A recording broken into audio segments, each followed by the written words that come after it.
Every time the stock market crashes or rallies, people panic. But here's the truth.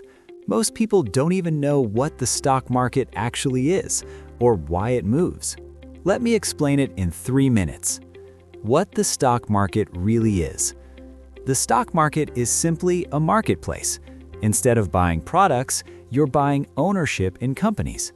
When you buy a stock, you own a small piece of that company. If the company grows and becomes more profitable, your piece becomes more valuable. If it struggles, your piece loses value. That's it. The market is just millions of people deciding every second what they believe companies are worth. It's not magic, it's buyers and sellers. Why stocks go up? Prices go up when there are more buyers than sellers. And why do buyers step in? Because they believe the company will grow, the economy will improve, interest rates might fall, or profits will increase.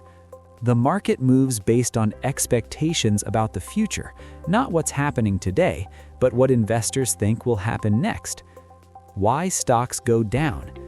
Stocks fall when fear increases. That fear can come from rising inflation, higher interest rates, weak earnings, recession concerns, or global uncertainty.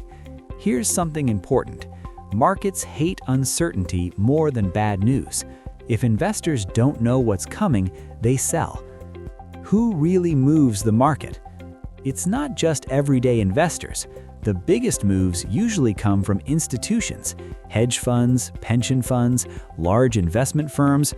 When they move billions of dollars at once, prices shift quickly.